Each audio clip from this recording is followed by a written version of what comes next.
तो दोस्तों चलिए देखते हैं बैंक निफ्टी कल एक्सपायरी है, क्या मोमेंटम दे सकता है, क्या हमारे लेवल्स हो सकते हैं। इन सभी चीज़ों के बारे में इस वीडियो में डिस्कस करने वाले हैं। जैसा कि दोस्तों हमने पिछली वीडियो में बताया था कि बैंक निफ्टी में अभी हमारे पास एक सपोर्ट दिख रहा है, क्या है कि वो 47,200 के पास एक सपोर्ट दिख रहा है। अब यहाँ पे आज क्या किया मार्केट वो देखो आप, यहाँ पे ऑपरेटर का आज ट्रैप हुआ, ना सेलर यहाँ पे बनाया ना बायर्स पैसा बनाया। देखो आज जो भी पैसा बनाया होगा ना वो तुक्का मार के ही पैसा बनाया होगा। अब एक एग्जांपल समझो, यहाँ पे सबसे पहले क्या किया, सेलर को ट्रैप किया, उसके बाद देखो यहाँ पे बायर्स को ट्रैप किया। तो यहाँ पे कहीं ना कहीं आप देखो क्या, फिर निफ्टी का 3-3 रुपए वाला प्रीमियम वो 130 131 चले गया।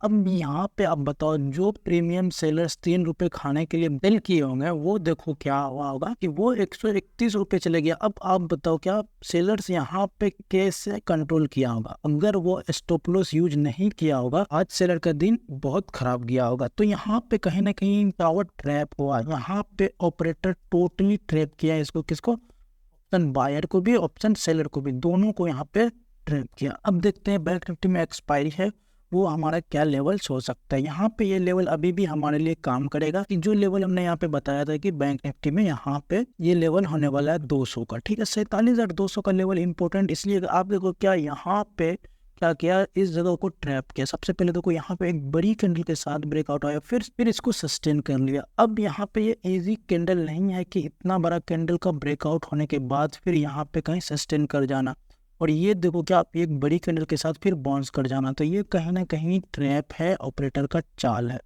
अब यहाँ पे बहुत से लोग बोलेंगे कि सर आप ये कैप्चर क्यों नहीं किए, ये कैप्चर क्यों नहीं किए। देखो यहाँ पे अगर आप सही एनालिसिस करने के बाद ट्रेड परचेस करते हो, ट्रेड लेते हो, तो कहीं ना कहीं आप इन सब ट्रेड में घुसने के लिए रेडी नहीं होगे। लेकिन अगर आप तुक्का मारने के लिए सोच रहे हो कि तुक्का मार के मैं कमा लूंगा, ये देखो भाई 100 रुपए का प्रीमियम 800 रुपए चले गया आज, वो क्या दिख रहा है कि ये तुक्का मार के आपको सिर्फ ऊपर में दिख रहा है कि ये 800 रुपये प्रीमियम चला गया, बट आप रियल में एनालिसिस करने के बाद बाई करते तो आपको पता चलता है कि ये प्रीमियम आप किस प्राइस पे खरीदते हैं या किस एनालिसिस बेस पे खरीदते हैं। तो सो दिखने में जो है ना वो इजी लगता है कि मार्केट में 800 रुपये चला गया, 300 का प्रीमियम 500 रुपये बढ़ गया था। ये चीज़ सिर्फ दिखने में लगता है, जब आप इस चीज़ को बाइंग करोगे, होल्ड करोगे, तब जाके पता चलेगा कि नहीं यहाँ पे कितना डिफिकल्ट है इन चीज़ों को करना।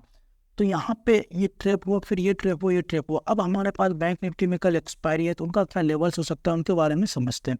अब आपको ये 200 का लेवल को मार्क कर लेना है, एक लेवल आपको यहाँ पे ये भी लेवल को मार्क कर लेना है। ये लेवल आपका होने वाला है 500 का, ठीक है, 47,500 का ये एक लेवल का ये लेवल तकरीबन होने वाला है। तो अब ये दोनों लेवल इसलिए इंपॉर्टेंट होने वाला है कि आप देखो इस जगह पे भी ट्रैप किया, इस जगह पे भी ट्रैप किया, ऊपर में कहीं ना कहीं एक सपोर्ट था 48,000 का, मार्केट वहां तक जाते जाते फिर रिजेक्शन खा गया। ये ट्रैप आप लोगों को इसलिए मानना पड़ेगा क्योंकि ये एक जोन है, कंसोलिडेटिव जोन है। अब अगर वेडनेसडे के दिन, ठीक है, वेडनेसडे के दिन बैंक निफ्टी, ठीक है, बैंक निफ्टी फ्लैट खुलती है या इस जोन में खुलती है, तो आप लोगों को फिर से एक बड़ा मूव देखने के लिए मिल सकता है, जो एक ब्रेकआउट या एक ब्रेकडाउन का मोमेंटम आ सकता है। अब यहाँ पे ये लेवल को आप लोग मार्क करो सिंपल सा, अगर इसी जोन के अंदर खुलती है तो कहीं ना कहीं जिस साइड भी ब्रेकआउट होता है वो एक सस्टेनेबल ब्रेकआउट हो सकता है, क्योंकि ऑलरेडी इस जगह पे ट्रैप हो चुका है दोनों साइड में, ऑप्शन सेलर और ऑप्शन बायर। तो अब जिस साइड भी ब्रेक होगा एक मूव चांसेस हो सकता है। तो अगर नीचे ब्रेक करती है तो आप लोग नीचे के साइड में प्लान कर सकते हो। नीचे के साइड में आपके पास जो 47,200 का लेवल अगर ब्रेक करती है, सस्टेन कर जाती है, तो आपका जो नेक्स्ट लेवल होगा वो होगा 47,122 का, और 47,000 का एक लेवल होगा। तो ये लेवल आप लोगों को मार्क करना होगा, 47,000 का एक स्ट्रॉन्ग सपोर्ट का काम करने वाला। अब अगर ऊपर के साइड में ब्रेक करता है तो ऊपर के साइड में क्या हमारे लेवल्स हो सकते हैं उनके बारे में आइए जानते हैं। अगर 47,500 के लेवल को ऊपर में ब्रेक करते हैं तो जो नेक्स्ट टारगेट होगा वो होगा 47,666 का एक नेक्स्ट टारगेट होगा, और सेकेंड टारगेट 47,800 का एक रेजिस्टेंस का काम करेगा ये लेवल, ठीक है। ये लेवल को आप लोगों को मार्क करके रखना है, 47,800 का ये लेवल काम में आने वाला है। अब देखो यहाँ पे एक लेवल ये भी दिख रहा है, ये लेवल आप लोगों को भी यहाँ पे 48,000 का एक लेवल दिख रहा है, ये स्ट्रॉन्ग रेजिस्टेंस है, मैं ऑलरेडी पहले भी बहुत बार बता चुका हूँ। तो इन सभी लेवल को आपको ध्यान में रखना पड़ेगा, तभी जाके आप एक सही ट्रेंड को आइडेंटिफाई कर पाओगे। अब यहाँ पे मैंने पिछले वीडियो में मैं ये भी बताया था कि मार्केट क्रैश अभी बिल्कुल भी नहीं बोल सकते आप जब तक मार्केट इसके ऊपर है, ठीक है। मंडे वाले दिन में क्या हुआ कि मंडे को बैंक निफ्टी 500 पॉइंट गिरा और सबका व्यू क्या बन गया कि नेगेटिव हो गया, मार्केट अब क्रैश हो जाएगा। तो जब क्रैश होना होता तो आज मार्केट इसको रिकवर क्यों किया, ठीक है, जब क्रैश होना होता है तो यार इसको रिकवर नहीं करता, इस ब्रेकआउट पे अच्छा खासा सेलिंग यहाँ पे आना चाहिए, लेकिन क्या हुआ, मार्केट देखो एग्जैक्ट इसको रिकवर कर लिया और इसी जोन के अंदर क्लोज कर देती है। ये जोन मैंने ऑलरेडी भी एक साइडवेज जोन बता चुका था, अगर आप लोग देखेंगे तो आप लोगों को मालूम होगा। तो ऑलवेज साइडवेज जोन बता चुका था, अगर अब मार्केट इसी जोन को फिर से खुलती है तो ये जोन आप लोगों के लिए इंपॉर्टेंट होने वाला है। आप लोग इस जोन को मार्क कर सकते हो। यहाँ पे आप डेली टाइम फ्रेम पे बोलोगे तो मैं डेली टाइम फ्रेम पे आप लोगों को दिखाता हूँ। यहाँ पे मैं साफ बोला था कि ये लेवल हमारे लिए इंपॉर्टेंट होने वाला है, ये लेवल को आप लोग मार्क करो। यहाँ पे देखो मैं डेली टाइम फ्रेम पे भी बताया था कि ये लेवल इंपॉर्टेंट होने वाला है। अब देखो मार्केट इसी लेवल को रिजेक्शन दिया, फिर ऊपर के साइड में रिजेक्शन दिया, तो यहाँ पे कहीं ना कहीं ऑप्शन सेलर ऑप्शन बायर दोनों को ट्रैप किया, फिर जाकर मार्केट ऊपर के ट्रैप किया, फिर जाकर मार्केट इसी बीच में आके साइडवेज जोन में क्लोज कर दिया। तो अब इसको डिसाइड करना थोड़ा सा यहाँ पे मुश्किल हो रहा है कि अब मार्केट नीचे जाएगा या ऊपर जाएगा। वही लेवल आप लोग मार्क करके रखो, फ्लैट खुलती है तो जिस साइड भी मार्केट ब्रेकआउट होता है आप उस साइड ट्रेंड के साथ आप लोग जा सकते हो। यहाँ पे निफ्टी का चार्ट लगा दिया है 15 मिनट पे। अब थोड़ा सा निफ्टी को डेली टाइम फ्रेम पे आके देखते हैं, उसके बाद हम लोग फिर 15 मिनट के चार्ट पे देखेंगे। अब यहाँ पे देखो, आप जिस भी कैंडल को डेली टाइम फ्रेम पे देखो, आप किस हिसाब से इसमें ट्रेड करोगे, आप कोई भी लॉजिक नहीं दिख रहा है कि इसमें आप ट्रेड करो।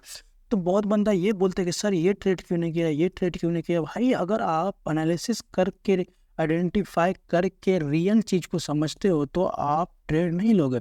अगर आप इसको स्पाइक में लेना चाहते हो तो आप एक बार समझो कि अगर बाय मिस्टेक, ठीक है, बाय द वे अगर वो एंट्री आपका अपोजिट हो जाता तो आप समझो कि आपका 1 मिनट में कैपिटल क्या हो जाता है, जीरो हो जाता। तो ऐसा मूव हम लोगों को बहुत बार मिलने वाला है आगे। जब तक हमारे पास कैपिटल है तभी हम लोग आगे कुछ कर सकते हैं।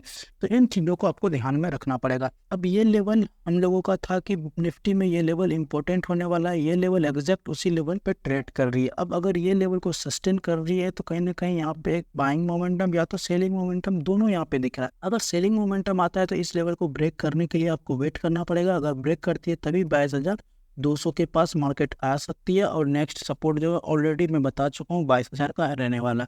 इस लेवल को अगर ब्रेक करती है तो आप 50 से 100 पॉइंट का लेवल को लेकर नीचे के साइड में आ सकते हो। यहाँ पे 15 मिनट पे आइए समझते हैं। अब यहाँ पे 15 मिनट का चार्ट में आप देखो छोटा सा, यहाँ पे क्या किया, इसी जोन पे बार बार रिट्रेसमेंट किया, इसको टच किया, फिर जाके मार्केट कहीं ना कहीं यहाँ पे ऊपर के साइड में गया, इसी लेवल पे आके होल्ड कर रही है। अब यहाँ पे आप लोग एक ट्रेंड लाइन बन रहा है, एक ट्रेंड लाइन भी आप लोग मार्क कर सकते हो। यहाँ पे देखो ये ट्रेंड लाइन बन रहा है, ठीक है। अब ये ट्रेंड लाइन कैसे काम करने वाली है, अगर इसी जोन के अंदर खुलती है तभी ये ट्रेंड लाइन काम करेगी। अगर गैप अप खुल जाता है या गैप डाउन से जाता है तो फिर ये ट्रेंड लाइन काम नहीं करने वाला। लेकिन अगर इसी जोन के अंदर खुलती है और ब्रेकआउट आता है ऊपर के साइड में तो फिर ये ट्रेंड लाइन काम करने लगेगी। जो आपका एक रेजिस्टेंस का काम करेगी, ये रेजिस्टेंस का काम करेगा, जो 22,375 का एक रेजिस्टेंस का काम करेगी। अगर इसको सस्टेन नहीं करता, उसको ब्रेक कर देता, तो फिर जो नेक्स्ट टारगेट होगा ना वो होगा आपका 22,450 का एक नेक्स्ट टारगेट देखने को मिल रहा था। ये नेक्स्ट टारगेट आपका हो जाएगा। अब यहाँ पे आप लोग इस लेवल को भी मार्क करके रख सकते हो। आपका जो लेवल्स होगा, एक ये लेवल्स होगा, एक ये लेवल्स आपका होगा, एक ये लेवल्स होगा। ये दोनों लेवल आप लोग ऊपर के साइड में मार्क करके रख सकते हो। अगर इसको ब्रेक कर देती है तो कहीं ना कहीं यहाँ पे एक रेजिस्टेंस का काम करके फिर से उसको ऊपर के साइड में लेके जाएगा। अगर गैप डाउन खुल जाता है तो आप लोग इस लेवल को यहाँ पे मार्क करो। ये लेवल एक काम आने वाला है गैप डाउन में 22,000, ठीक है, 250 का एक 22,250 का एक सपोर्ट है, यहाँ पे एक काम आने वाला। तो सिंपल सा आप लोग एक चीज़ ध्यान में रखो कि जब तक मार्केट अगर वेडनेसडे के दिन फ्लैट खुलती है तो कहीं ना कहीं एक मोमेंटम डिसाइडेड हो सकता है। अगर बड़ा गैप डाउन खुल जाता है या बड़ा गैप अप खुल जाता है तो कहीं सही फिर से वहाँ पर आपको फिर से प्राइस एक्शन को फॉलो करना पड़ेगा, क्योंकि बड़ा गैप डाउन खुलने के बाद मार्केट हो सकता है ट्रेंड में चला जाए, बट यहाँ से फिर से एक रिवर्सल प्लान करके नीचे के साइड में आ सकता है। तो अगर आप लोग यहाँ पे प्राइस एक्शन को फॉलो करते हो तो बड़ा गैप अप या गैप डाउन में आप लोग प्राइस एक्शन को फॉलो करो, उसके साथ जाने की कोशिश करो, तो तभी आप लोग एक ट्रेंड को आइडेंटिफाई कर पाओगे। सो दोस्तों मिलते हैं फिर से नेक्स्ट वीडियो में। आज के लिए इतना ही।